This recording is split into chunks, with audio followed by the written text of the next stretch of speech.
बोले सोने हाल सासरी अकाल।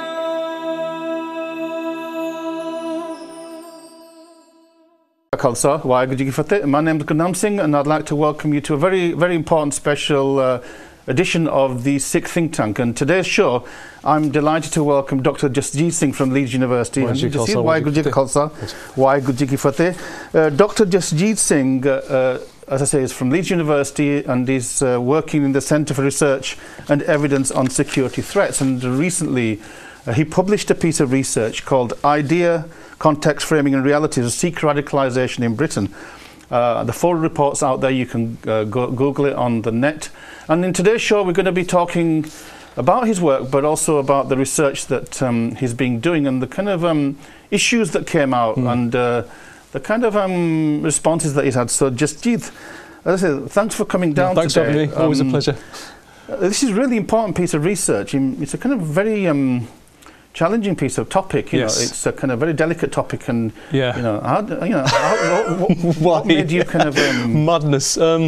So the research came out of the reports in November 2015 when the Indian Prime Minister visited the UK. There were lots of headlines in Indian media at the time and in UK media as well about Sikh radicalisation in Britain. There were reports about the Indians presenting a dossier to the British government about Sikh radicalisation, and there were 8 points outlined in this dossier regarding certain gurdwaras being involved, which was later revealed to be a complete which the government then sort of said twice in Parliament that they never actually received. So there was all that stuff going on, and then also all the recent reports about the wedding protest, the incident at the Cineworld in Wolverhampton, the Bearsty affair, the Muslim-Sikh tension. So there's all this stuff going on, and I thought that it'd be interesting to actually look at some of the realities behind this. So the research itself, I mean, was it who commissioned the research, who funded the research? Okay, so the process by which this all happened was that, so I'm a research fellow at Leeds at the moment. So part of my role is to actually bring in grant income to the to the university as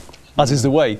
And one of the issues I found is that as Sikhs we don't have anywhere where people can apply to do funding, and there's whereas a lot of other communities do have. So I was looking for projects to do, and then when these reports emerged in the media, CREST, the Centre for Research and Evidence on Security Threats, had just released a funding call for looking for evidence of security threats, and I found it was Indigenous Leeds University kind of. No. So CREST has been established by the ESRC, which is the Economic Society Research Council. I thought it was at Leeds University. No, so CREST is a collaboration between the security services of the government and the ESRC, and they had a pot of funding for about 10 research projects. So I applied to do this project to CREST, and then they funded it. Okay, let me suggest then that because it was to do with security, then clearly the intelligence agencies would have maybe had some kind of influence behind that. Well, so CREST say that the centre itself is a purely academic centre, but they are funded by the security services, but they make the decisions on which projects are funded. I think the fact that I used the word radicalisation in the funding bid meant that it kind of I don't think it's funded. I mean, the fact that maybe even if the intelligence services are behind maybe generating this knowledge, that one shouldn't be concerned about that, because in some senses, it's an opportunity for us to offer a different narrative. Exactly. Particularly if we're saying that. I mean, if some of this, these are kind of model panics that have been generated, maybe have ulterior motives. No, absolutely right, and that's what my point was. I kind of thought, do I do this or not? And I thought, well, there's no other responses to this narrative. So, as the guru teaches, if you want to do something, do it yourself. So I just thought, Well, let me ask you another question. Were you the best person to do this? I mean, would you not have some kind of bias? I mean, how do you separate your own? It's a really good question. It's something I thought about a lot. Now, I think, and you're from the north originally as well, and so am I. And I think being from the north of England and being away from the kind of hubs of the Sikh population in the Midlands and the south, geographically provided me with some distance anyway, and also meant I wasn't really linked to any existing groups, and I've been quite careful as an academic to try and maintain my independence from any particular organisation. So from that perspective, I thought, it would be useful for me to do. But obviously, there are issues which you think, as an insider, that you might think about looking at. Well, of course, one of the advantages of being an insider is that you can then get access to maybe those parts of kind of grassroots community, whereas an outsider might not. So, in a sense. And how did you manage in terms of getting to? Well, I think the fact that I'm quite active on social media really helped, and it was interesting to see that even though there were some people I hadn't actually ever met face to face, the fact that they'd seen me tweet or post on Facebook meant that they thought they kind of knew me already. Yeah, exactly. And I thanks to you, I've been on this show a few times as well, so people had seen me on the media as well. I'm not sure that's a good thing or a bad thing. It's good for me. So that as you say, that level of trust kind of already existed. So then it was a case of approaching people who identified as Sikh activists, but that in itself was difficult because if you, as you know, with fieldwork research, if you tell someone that you're part funded by the security services, they may not be as willing to come forward as they otherwise would be. But credit to Crest, I mean, they made me go through a very rigorous ethical review process, and they made sure that my respondents were protected in the report, and that was really important. For the kind of those people who don't know, certainly in the universities in the UK, all research is covered by ethical kind of review and ethical governance, and so anybody who participates in the research has got to give informed consent, and they have to be absolutely, we've got to be open with them. And they've got to be clear as to what they're getting involved in. Absolutely. So what were the kind of stakeholder groups that you did access? Some of the I mean, broadly speaking, you've mentioned some. Listed some of those in the report. So broadly speaking, you can't obviously mention. I can't name names, but I interviewed people who were involved in Gurdwaras, who were involved in Sikh organisations, who were involved in some of the protests, who self-identified as Sikh activists, basically from all over the country, various generations. So I tried to get quite a broad spread, and the funding was for 6 months. So within 6 months, I interviewed about 20 to 25 people. Individuals. Individuals. And they were all speaking in an individual capacity. That they were. Okay, and that's good. And I suppose. In terms of some of the because I know that you list some of those organisations that were mentioned in the media. Did you speak to any of the representatives of those organisations? As in individual capacities. But again, I couldn't name them, and I couldn't name the organisations in the interview transcripts because that would identify who it was, who I was talking to. So I was very careful to only use quotations where they wouldn't identify the individual I was speaking to. That's really good. Okay, then so. Did you have a hypothesis? Was there something that you were testing? What was your hypothesis? So I analysed the events that were reported in mainstream media before I actually applied for the funding, and I came up with a kind of configuration of 3 different kinds of Sikh activism, let's call it. So there was the ethno-national stuff about Khalistan and India, identity politics. There was the religio-cultural issues around weddings, for instance, and there was the kind of Sikh Muslim tensions as well. So I had the kind of 3 circles. I wanted to see if that was the best typography of what I term activism. And what was interesting was I'd never researched radicalisation before. My research has mainly been on religious transmission, how people learn about religion and culture. So going into the literature about radicalisation, I found a really useful distinction between activism and radicalism, where activism is basically legal and non-violent protest versus radicalism, which is illegal and violent protest. And I wanted to see where the different kinds of activities fit in, it's interesting you said that, because one of the problems is in terms of language itself. The other question is fundamentalism, and if you take, say, a literal translation of the word fundamentalist and you apply it to, say, Eastern traditions, that's seen as a virtue. It is, absolutely, because the term fundamentalism comes out of Abrahamic traditions, where it's following a particular part of a text or whatever, which for Sikhs, I mean, we'd all say we follow the Guru Granth Sahib, so it's a different kind of text, isn't it? So absolutely. But also it seems to me that within the kind of Western Judeo-Christian context, where those traditions have gone through maybe a phase of engaging with secularism. So you have secular Judaism and even Christianity. You have that. Then, and often that currents towards secularism is to move away from the text. Is to move towards context, if you like. Context, sure.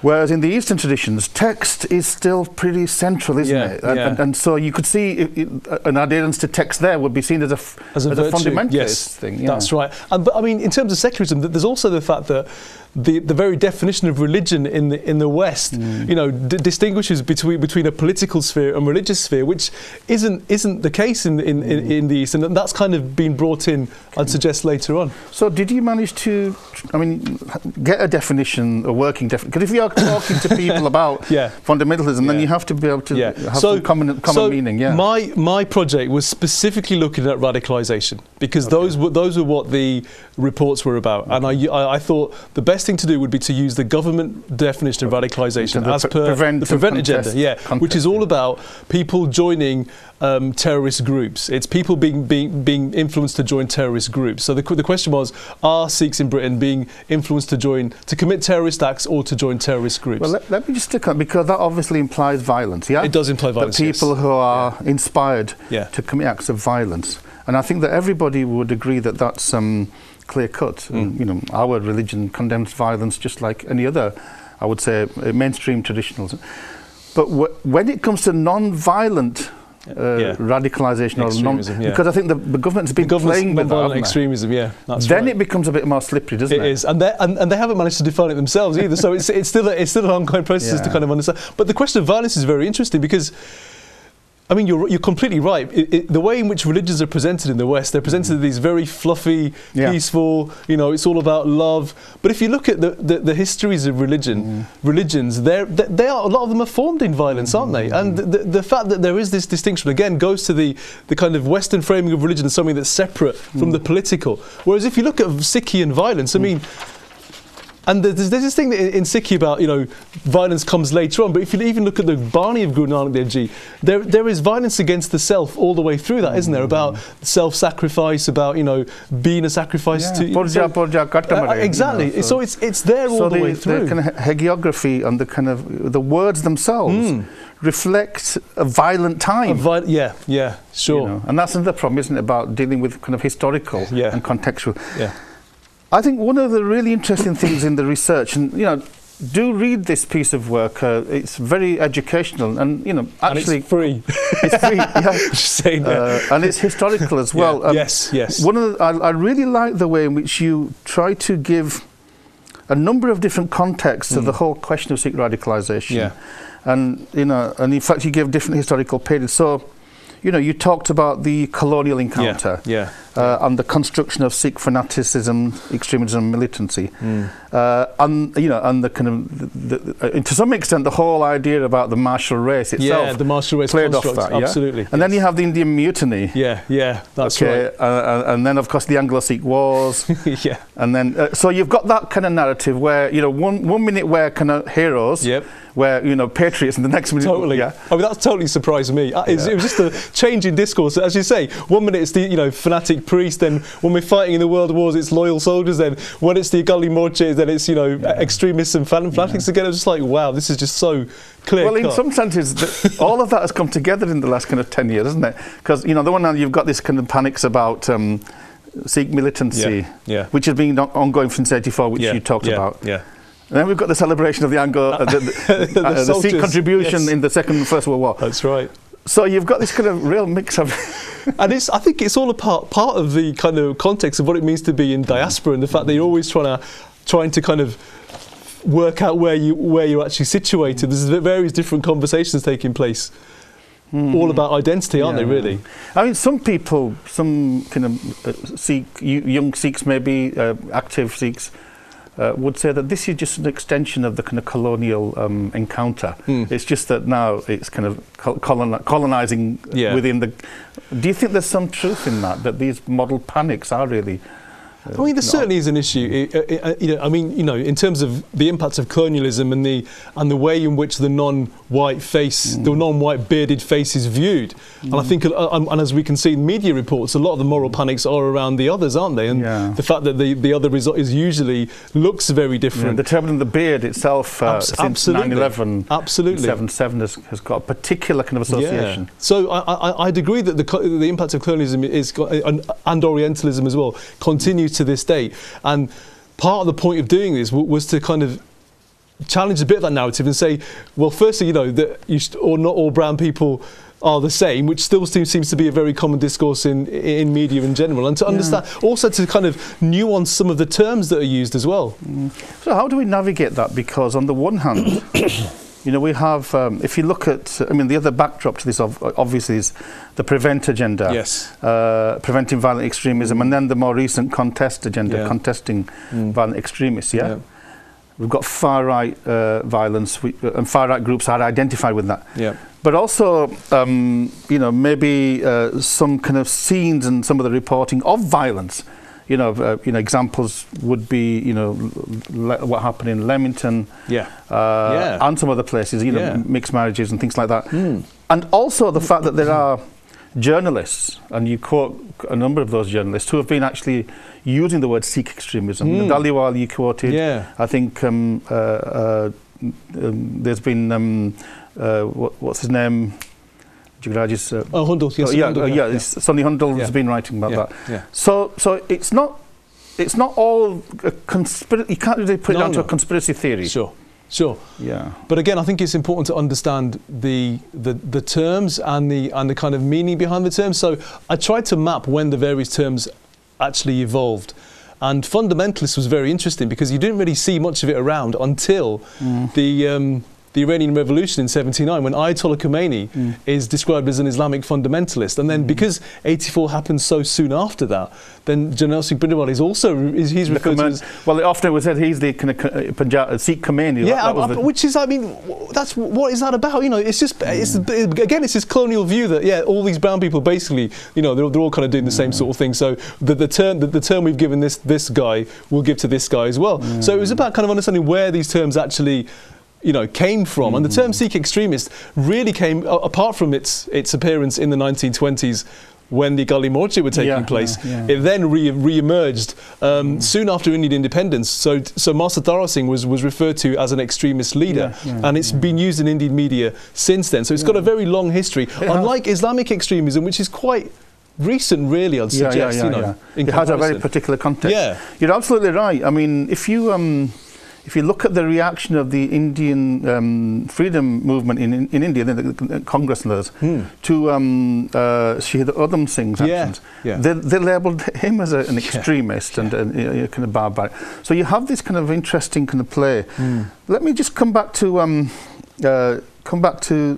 some of the accusations that were made, and in the media, was that certain groups in this country, Babbar Khalsa, Sikh Federation, and others were funding groups in Pakistan, and the ISI, the Pakistan Intelligence Agency, somehow was.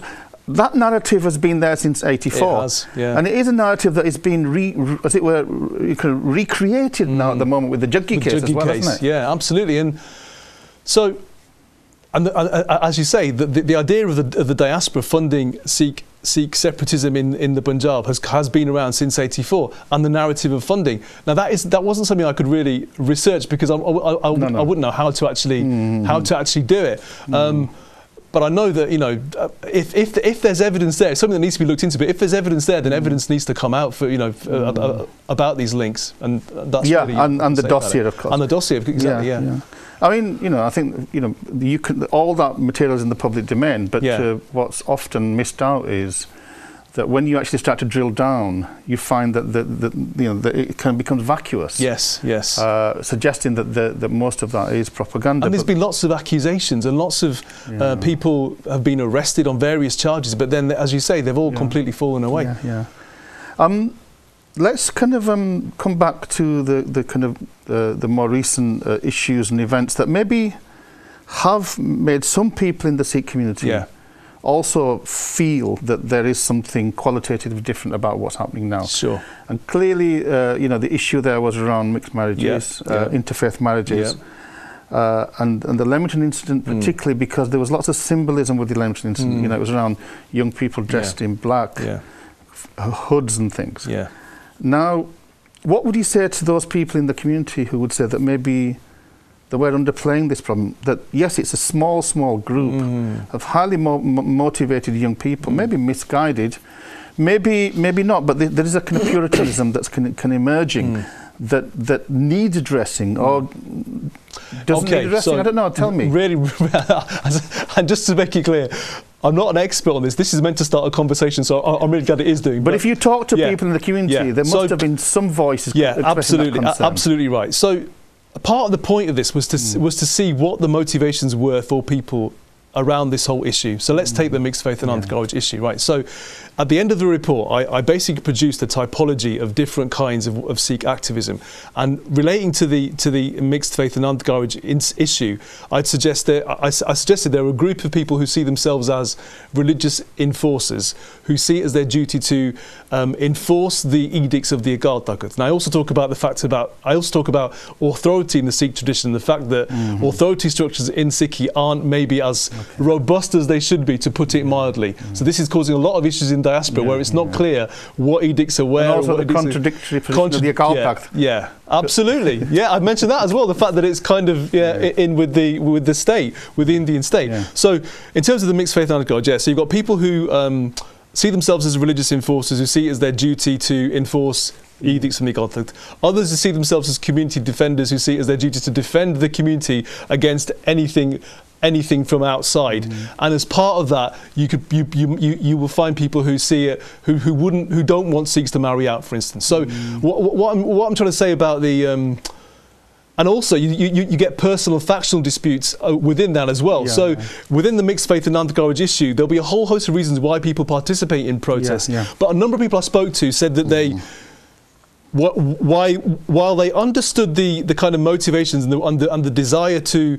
uphold the edicts of the Akaal Takht, they disagree with protesting people's weddings. And they said that if you've got an issue with the committee, then protest the committee, not a wedding. And the issue about committees there is all about the kind of management of gurdwaras in diaspora, isn't it, really? And the fact that isn't kind of maybe as set as it should be. Yeah. I mean, the other example that you, and I'm quoting from the study, I'm not saying that these are your views, but you then referenced this, was the protests, I think it was in Wolverhampton, around the Nanak Shah Fakir film. And some people would say that's characteristic of a kind of a censorship, and and that religious fundamentalists are seeking to censor. But again, that was from an edict from the Akaal Takht, wasn't it? So I think what's happened so far is nobody's actually highlighted the fact that the structures that we have for disseminating edicts are, I mean, we're in an internet age. It should be easy for a hukamnama to come out and everybody to kind of know about it pretty quickly. But I don't know. I haven't found a kind of a report or an archive of what's been issued when. So I think a lot of that's part of the problem is just kind of poor communication. Maybe poor communication. But coming back to the interfaith, did you manage to speak to any people who were involved in those protests? Maybe who gave a rationale, their own reasoning behind that?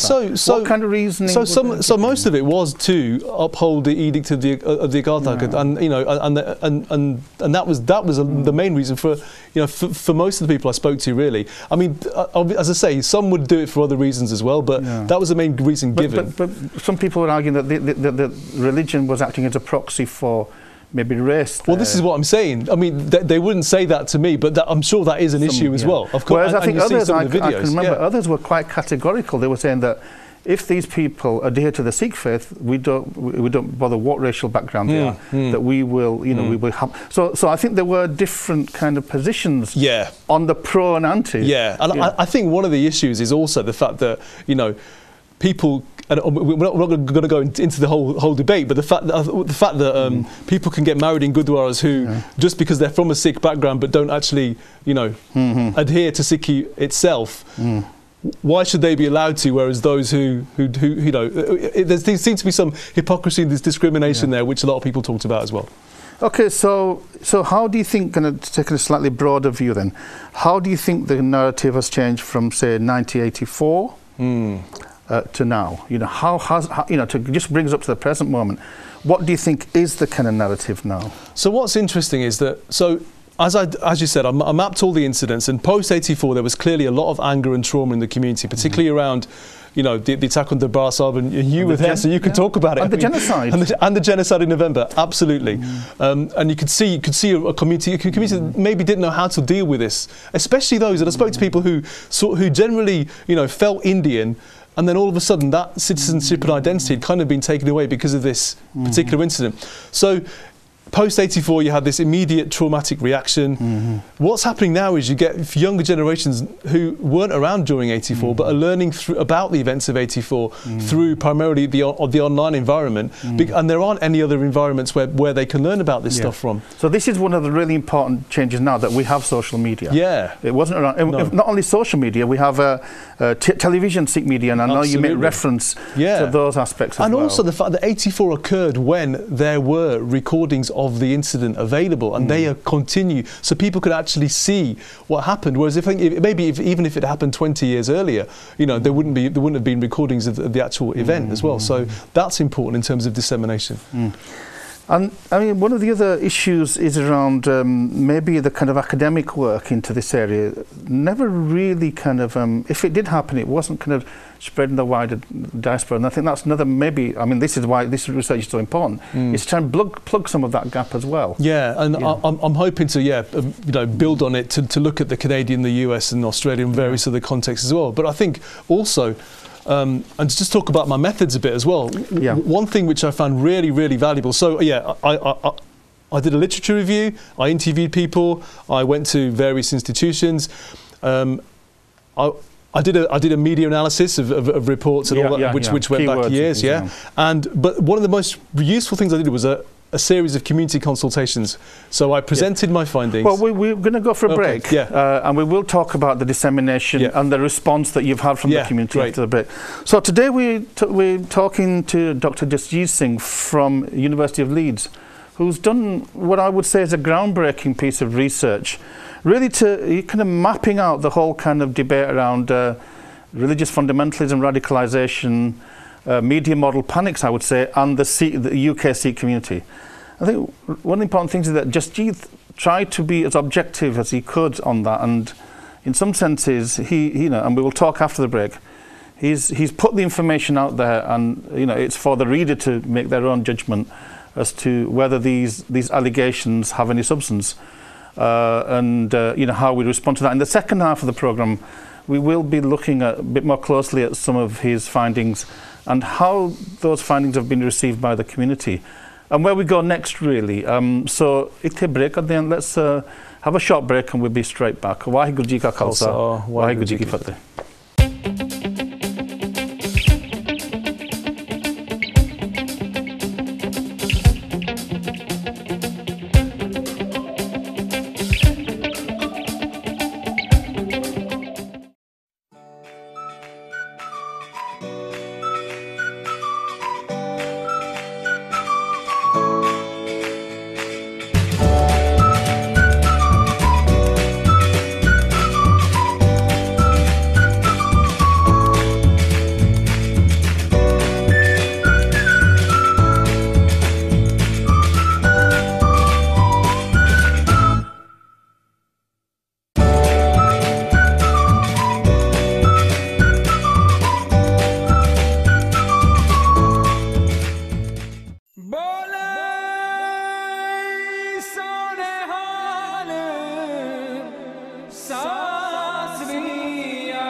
Waheguru Ji Ka Khalsa, Waheguru Ji Ki Fateh. Welcome back to our discussion with Dr. Jasjit Singh. We're talking about his research on Sikh radicalisation in the UK. Just before the break, we were kind of trying to look at you talked about your methodology, and we talked about the kind of context, and you know, some of the kind of hot issues really, and we've kind of touched on that around the, you know, the mixed marriages issue. There was a kind of protest outside cinemas. Of course, that wasn't new, because there was also the protest outside the Birmingham Rep a few years ago. And the fact that we do live in a kind of a context, you know, 9/11, clash of civilizations. Yes, absolutely. But there's also another issue that you mentioned in the report, which is the question around gender. And you said that, you know, these young kind of groups that, you know, obviously one of their concerns is to preserve kind of cultural, religious identity. And often, as you know, this is invested in the women, you know, that's right. And that's another dimension to this, isn't it? It's true. And again, it was something I looked into a little bit, but I certainly want to build on it. But what was really interesting was the way in which the women I did speak to saw themselves as activists. And it was kind of, in a way, they kind of did things separately. But you asked them why aren't they involved in the protest? I asked them why they're not involved, and they said it's because they didn't want to sit in a meeting for 3 hours with no resolution. And they said that they thought, you know, if someone said you can have a meeting for 3 hours or do something useful, they'd rather do something useful. So the way in which our institutions and organisations are actually set up to allow women to participate needs looking at as well. But it seemed to me that they were doing their activism kind of separately because they saw that institutions and organisations weren't really tackling some of the issues that really, you know, that women face. But some of the groups themselves who have been active, and again, I don't need to list them, they're mentioned in the report. You know, their argument is that, you know, there is a problem about sexual grooming, and that, you know, they would quote, you know, Rotherham, they would quote Rochdale, they would quote many other instances, and they would say that they're just plugging a gap that the state has failed to address. For years, for decades. Well, there was a report out just yesterday about the fact that Asian grooming victims weren't taken seriously for so long, but when white grooming victims started to appear, that's when the media kind of really latched onto it. So that's really interesting. I think the issue is that there are, and the women I spoke to talked about issues about within the community themselves, which don't seem to be looked at as much as external issues, and that's something that maybe as a community we need to tackle. And that might be something going forward. Yeah, absolutely. I mean, certainly, I think the whole area of sexual grooming is critical, but I think that what we need to do is we need to develop maybe women's groups within our community who can address those issues. And there's a distinction to be made between sexual abuse, which takes place in the family, and sexual exploitation, which takes place out of the family. And I think, you know, we need to understand that both take place, but both if you were in the kind of white community, the idea that hordes of men would be going around rescuing women would kind of go counter to their narrative. They would have feminist and women's organisations going around protecting women. Sure. It's a fair point. And of course, with the whole sexual grooming kind of issue, another kind of intersection happened, which was around the way in which some far-right organisations that maybe, I don't know whether they saw this as an opportunity, but there were some allegations that some of these groups were aligning themselves with, and again, you know, EDL and others. The good thing about these, the far right and these other groups, is that they're not shy. There's a lot on social media. So Tommy Robinson in particular does reach out to particular Sikh groups, and and again on social media. I mean, again, I think we talk about tiny numbers. Often people who are self-publicists. But, you know, a video out there, you know, a speech out there can you know, often. I mean, what kind of hits, what kind of coverage is this kind of material get? I mean, Tom Robinson's content analysis. Tom Robinson's got a good 100,000 followers, so you know, and he seems to have become an expert on Sikh history, because every time there's a particular Shahidi or something, he tweets out a photo of it. So it's really interesting to see his dynamics, you know, with the community as well. So what's your view about this? I mean, you know, of you know, the enemy of my enemy is my friend, or whatever. Well, what's going on here? I'd suggest that we should be fighting white supremacy along with any other kind of supremacy, to be honest. So you know, Okay, so do you think that those kind of apparent alliances are, you know, kind of relatively small and insignificant? It's not some kind of wider. It seems to be based on personal links rather than anything else, certainly. Okay, so we've kind of, I don't know if there's any other bits of the research that you're wanting to kind of draw out before we look at the kind of dissemination. I suppose pulling out on that a little bit, because I looked at the whole Sikh-Muslim tension issue, and it seemed that was the other one. It seems that and I went to the census data and mapped the areas where there are large Sikh and Muslim populations, and it seems that most of this discourse, the grooming discourse, comes from areas of the country, like, so for instance, Wolverhampton, Birmingham, Dudley, Leicester, Slough, where there are large populations of both communities living, you know, very close together, and that's the difference. So looking at the situation in the UK Sikh community as compared to Canada and the US, I think the situation with the UK is that everyone's living very, very close together, which isn't the situation in other parts. But the counter argument to that would be that maybe in those areas where there are significant Sikh populations, that those Sikhs there have been able to mobilise, maybe. Sure, as well. Yeah, absolutely. To protect, whereas in maybe other places that's been less the case. Sure. I mean, you know, you live in the north. We're from the same part of the neck of the woods. I mean, you said that you differentiate the kind of issue in maybe middle. Yeah. What is the difference? That's a really interesting question. I suppose in terms of population numbers in particular, you know, I mean, you know, there are what 7,000 Sikhs in Leeds and about 6,000 in Bradford. Yeah, but they seem to be thriving. Those Sikh communities are thriving there, or maybe I've just got. I think there's not as much, given the fact that there aren't as many numbers, there aren't as many intra-community issues, and that's one thing I note in the report, is that most of the issues that have taken place within the Sikh community of Britain have been Sikh on Sikh issues. So I think primarily as a consequence of there not being numbers, you know, to that regard, it seems to be much more kind of stable and settled population in the north of England. I think that's a good point. You know, certainly if you go on social media, you'll find, you know, most time where there is violence against the Sikh, it's probably another Sikh that's committing it. You know, and again, social media kind of brings that in front, you know, into gurdwaras and places like that. So, you know, is part of the reason why we're concerned is the fact that we have social media, that a light is being shone on something that wasn't being shone on before. Well, that's, you know, I mean, fights in gurdwaras have been going on since I can remember as a kid. Yeah, I know. That's right. And the thing is, so I mapped all these incidents, and it was pretty heartbreaking to see the fact that all this stuff happened around, you know, in the 80s, around the 80s, obviously as a consequence of 84. But these Sikh on Sikh incidents have been happening since. I'm like, is this what we're spending our energy on? Is this really the best use of the community's resources? And I suggest it isn't. So it's something that I think we need to look at. And I'm hoping the report will at least raise the issue that, hang on a minute, you know, there's something going on here which we really need to tackle within the community. And I said, Jasjit did a really good job to try and counter this maybe narrative, maybe that somehow Sikhs are in turmoil, and that you know anybody who becomes a devout Sikh becomes some kind of fundamentalist. Absolutely. You know, and because that is a narrative also that the Indian government after 1984 perpetrated. You know, anybody who's an Amritdhari Sikh is self-evidently somebody who's a religious fanatic. Yeah. Absolutely. And that kind of still carries on to a degree, but that's what's hoping to challenge. Yeah. So I know that you had a series of dissemination events around the country. Just tell us about that and what kind of reception you found.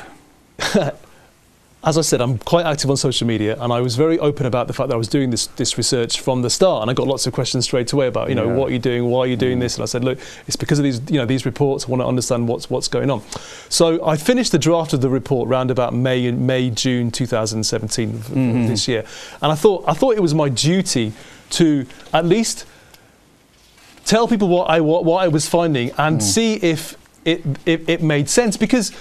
And as you'll know, in academia, I can go to conferences and talk about Sikh issues, but a lot of knowledge exists in the community, and I'm not somebody who thinks I'm an expert. I think that there's a lot of knowledge, and you see this with all your discussion shows and everything. There's so much knowledge in the community which is kind of untapped, really. So I wanted to use the community as a kind of method as well. So I did 5 dissemination events. One at the conference in Warwick in June.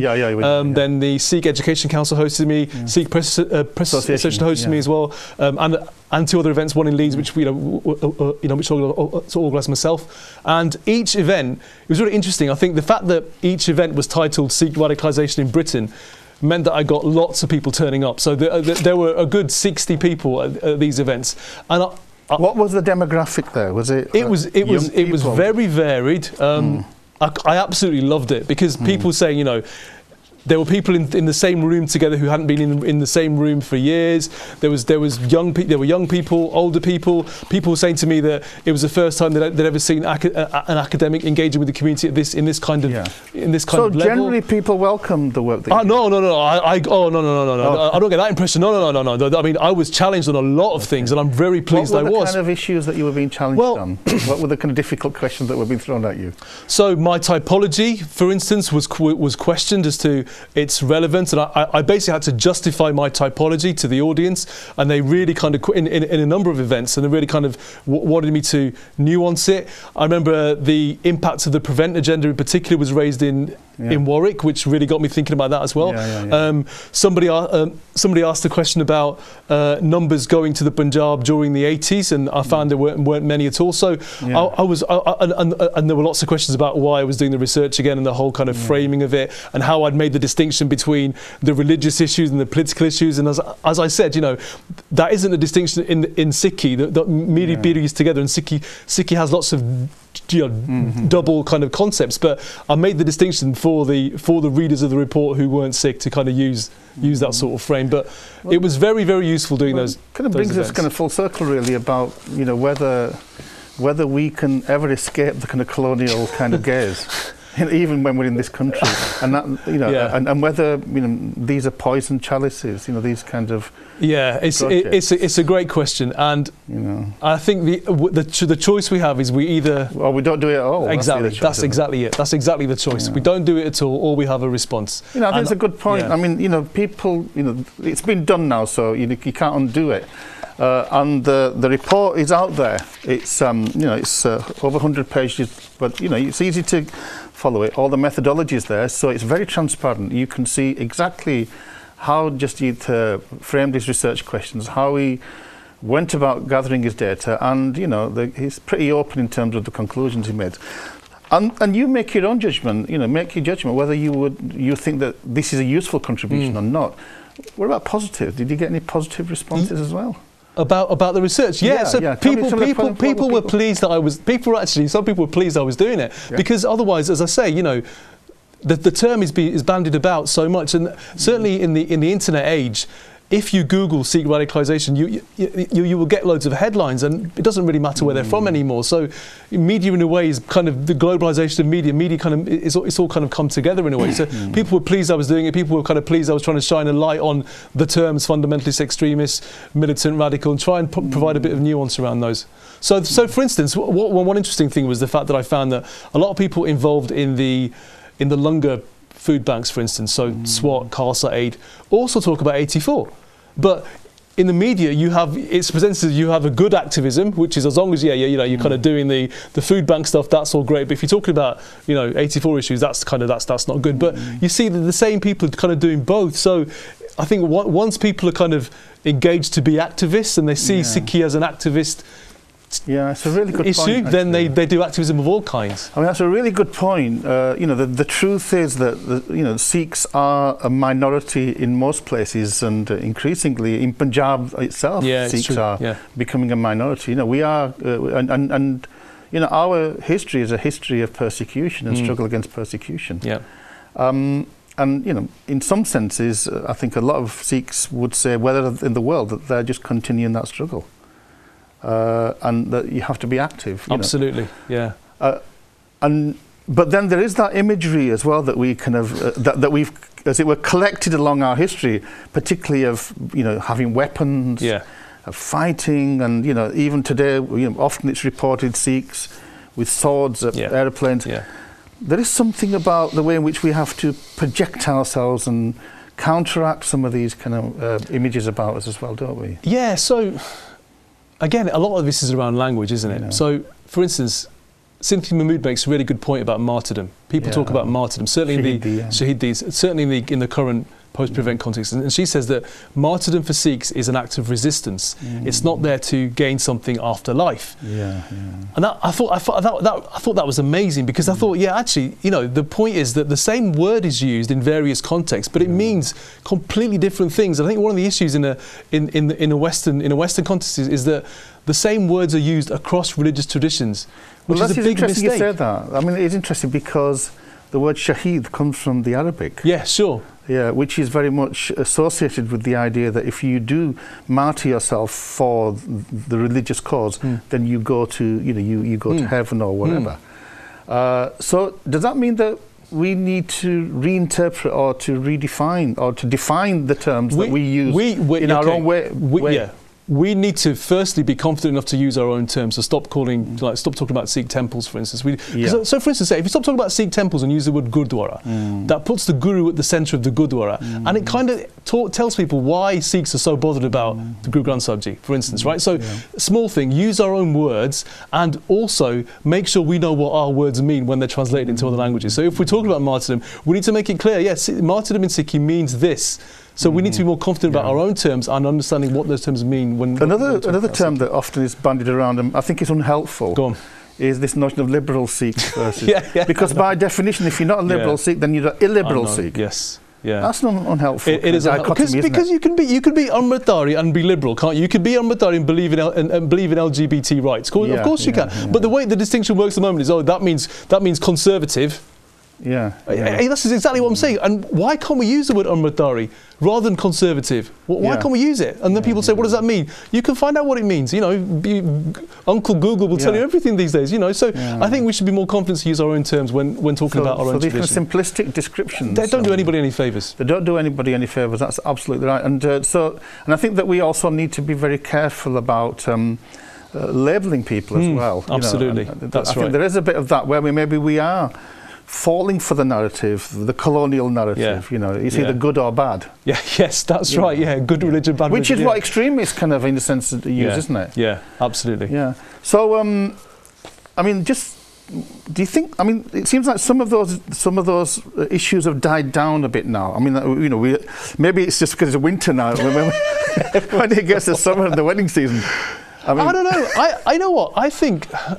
I think we're learning as a community. I think, and looking at the way the community is reacting to issues, I think we are becoming maturer in the way issues are becoming tackled slightly. I mean, I don't know if you get the same impression, but I don't know. I think for me it's about confidence. Yeah. I think that if you're a confident community, Jasjit, then you can take it. You can take any criticism. And if you're not a confident community, you can't. And I think this is where Sikhs, are gaining confidence. A good example would be like Sikh Press Association. I think that they're, the fact, I mean, it's been going on, about 3-4 years? I mean, they should have been here 30 years ago. Sterling job, absolutely. They did an amazing job. Sikh Council UK. And I think also that we're learning to agree to disagree, and that's important, isn't it, as a community? Put aside the whole kind of question about fundamentalism, radicalisation. If we look at kind of conflict within our community, that's it. We need to get rid of intolerance. That's the thing. Not about not fundamental. It's an intolerance. We need to be able to listen to each other. And that's what I say in the report as well. I don't call them spaces for discussion. And you used to do this on Band Time. Spaces for discussion are really, really important. You do this in your programmes, all the time, and that's what we need. I think. But maybe not just on media, but actually face to face as well. So these forums that I ran were all kind of closed shop, not broadcast anywhere, and I think that allowed for a good discussion as well, because people could kind of say what they want, even though I got flack on social media for not broadcasting them. But still, I think more of these discussions need to be had. And what about, I mean, the role of academia? I don't know, we're kind of involved in at that kind of level. But it does seem to be a bit of a bubble sometimes. We kind of, there's lots of tolerance in those spaces. We can debate issues that in anywhere else somebody might say that these are heretical. It's true. Okay. How can we bring some of that tolerance out into the kind of mainstream, as it were? I mean, into the gurdwaras, onto the media. Can we do that? I think we can. I mean, seriously, I was so scared about these consultation events. Really, I thought, I don't know how this is going to go. But they were some of the most rewarding things I'd ever done. I think I'd be more confident. I think if we could talk about what we do to the community. Then they'll get an idea of what conversations are actually being had. The issue at the moment is that academia kind of, I mean, I know the whole impact agenda has meant that it's going and reaching out more, but it still kind of sits on its own and all this other stuff goes on. So we shouldn't be talking about people, we should be talking to people. And as I say, there's so much knowledge that exists in the community as well that we should be trying to what extent also, again, this might be because we are a minority community. And as you know, minority communities rarely are they kind of put in the spotlight when something good happens. Yeah, that's true. But when and the African-Caribbean community suffered with that for years. But when something bad happens, then that seems to be characterising the whole community. To what extent are we just dealing with generational kind of conflicts? Because many of the protesters that we talked about, I think 25 years ago, I would have been those very protesters. I was going to say. To what extent are we just seeing each generation finding its own kind of place? And to what extent also are we living in moments where maybe young people generally feel shortchanged by governance, by the neoliberal kind of system. Absolutely, students. Totally. I mean, there's a real suspicion about organisations. Broad alienation. Completely. I think the generation question is a really good one. So, for instance, if you look at gurdwaras, when they were first established in the 60s and 70s, they weren't just religious institutions, were they? They were kind of cultural organisations. Social centres. Because people faced racism and they couldn't book halls for their families for weddings and stuff. So, they become social and cultural and religious centres. now, second, third generation, you know, the culture and social stuff happens somewhere else. So that's maybe where you see the move to wanting to see Gurdwaras as purely religious. So I wouldn't call it a generational conflict, but it's certainly a generational evolution as to what's happened going forward. That's a really good one. And I think the other thing is, you know, we are a highly educated community, let's be honest. You know, I think Sikhs are possibly, in terms of representation at universities, one of the highest. But I do think that maybe some of those professional, educated Sikhs tend to be reluctant to get involved in the Gurdwaras. The people getting the Gurdwaras who've got a bit of time, maybe.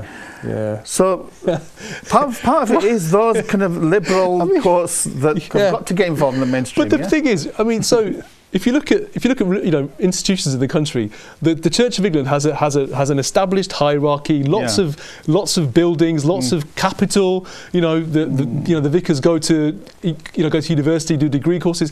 For a minority community to establish all these institutions in a very quick time with no real hierarchical structure, I mean, it takes a lot to run a Gurdwara. You know, it does take a lot of effort, and only certain people with time, so retirees with capital, could actually do that, whereas everyone else, especially given the post-austerity context we're in now with 0 hours contracts, and so everyone else is kind of trying to fight to make a living, aren't they? So there's a lot of economic dynamics as well. And again, just coming from more of a kind of sociological, as a sociologist, could it be over-exaggerating to say that maybe the community is facing a kind of enemy? Where traditional kind of networks of extended families, kinship bonds, of expectations, roles, and now kind of in one generation, you know, it's a kind of cliff edge, and you know all the data around mixed marriages and things like that. Is this a kind of, is this a historical kind of moment that we are, a juncture that we're at, and that maybe 20 years down the line people say, what was the issue? Yeah, I think that's why it's being dealt with now. Yeah, absolutely. That's why the issues are taking place now, and also the phase of emerging adulthood when people, you know, kind of have more time to actually explore their identities. You know, between the ages of 18 to 30, that's kind of expanded. So there's more identity investigation going on now than maybe before. And social media facilitates that. Exactly, because it's a kind of it's a bit like a sounding board, isn't it? So we have come to the end of our time. Is anything finally that any kind of final message that you want to leave? To read the report and say it's not supposed to be the be all and end all. It's supposed to start a conversation within the community about how we take things going forward. Absolutely, read the report. The idea, context, framing, and realities of Sikh radicalisation in Britain. This report is questioning the proposition as much as offering some kind of affirmation of that. And you make your own mind up. And I think the most important thing, as Jasjit said, is that we need to discuss and dialogue on these issues, and it's only through dialogue and discussion that we can find a way forward, or we can challenge the constructs that people might be imposing on us. So thanks a lot, Jasjit. Thanks, so much. Appreciate it. We'll have you on again. Brilliant. So this is the end of the Sikh Think Tank. Fateh Billah, Waheguru Ji Ka Khalsa, Waheguru Ji Ki Fateh.